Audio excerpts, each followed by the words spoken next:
Hey, the sun is shining in Austin, Texas, finally. Here I am at South by Southwest, and today I'm with Pam Slim. Thanks for joining me, Pam. Happy to be here.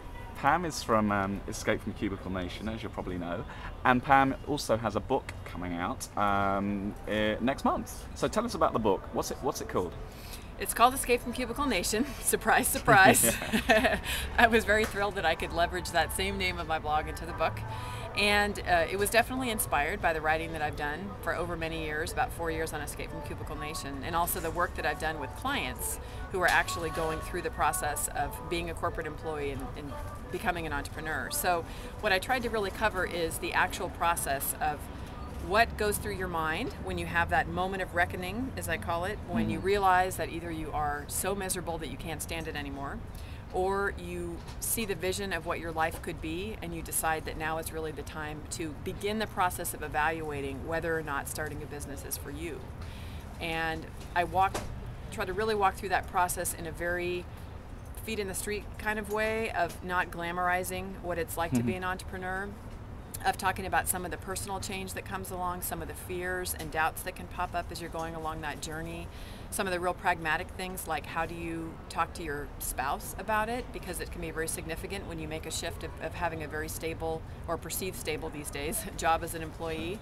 And just how do you really walk through the nuts and bolts of that? How do you build a new network around you if you've been more in an employee setting where most of your friends are employees and nobody you know is an entrepreneur? So how do you begin to make those connections and build out your business ideas and really create the idea for a business that feels like it's really viable, you know, and then just learn ways of testing and trying it in the real world. And my intent with the book is to lay out the process such that people can really make a better decision about whether or not they want to quit. My goal is not to get everybody to quit their job and start a business. It's really to illustrate the process so people can evaluate for themselves, is this a risk that they want to take? Sure, because that was my next question, whether the book was for people that already decided that they were going to quit and escape from Cubicle Nation, or whether, you know, the book was also for people that thought, actually, you know, they know they need change in their working lives, but they're not quite sure exactly what it is. But Yeah. it sounds like it's for both. It is for both. And what's been interesting for me as well, since I have a lot of readers on my blog who already have a business, sometimes even if you started a business and maybe you just did it, you were reacting to market opportunity and you kind of jumped in and started to do something, there can be a way of really going back and reevaluating from the beginning. Am I really clear about my purpose? Is this really a business that's truly leveraging who I am and what's important to me? Am I setting it up the right way? So, Sure. but some people are just waiting for a little bit more information to say, yes, I'm ready, I'll just take a leap. And other people might just be really harboring fantasies or paralyzed in fear. And when they read it, what I hope they get is just more realistic description of what actually happens. And I'm generally an optimist by nature. I've loved being an entrepreneur for the last 13 years. It's been fantastic and I can't ever imagine going back, but it's not always easy. No, absolutely. Here's to that. And while you're here and on the, just because I've just had Juggle out, which is out right now, I'm interested in your own story on juggling, because obviously, you know, you're an entrepreneur, you've got young children, you've just written a book, you've got the blog, you know, how do you kind of find the challenges, how do you kind of deal with the challenges of juggling, you know, because it can be tough, you know? Yeah, for me, a very important thing is I absolutely passionately love what I do.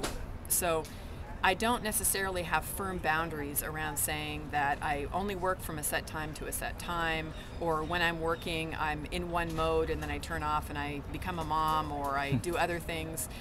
A lot of it really blends. Having little kids, you and I share this, we have kids almost the same age. I have a 17-month-old and a 4-year-old.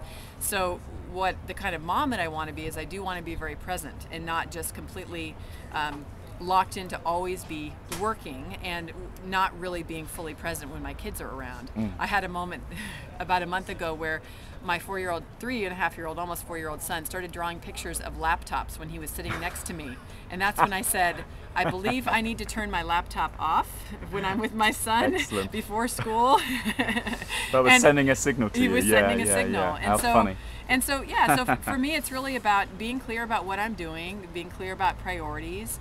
I like my kids to see me as a mom, as a woman, as a person who is fully engaged and active in life, that I love my work. I want them to have that experience that work doesn't have to be this awful thing that you do just to make money.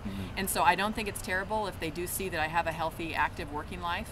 At the same time, I want to have time to really be present, and the same thing to be there and present for my husband, to really have the time to have a healthy relationship. I'm lucky to have a very wonderful husband, so I want to make sure that I don't just get sucked into working all the time and not really focus on that.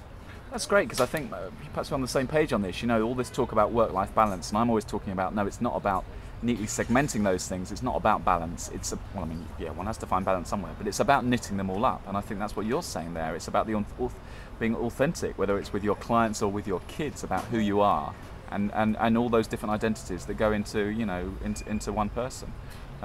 So that sounds interesting.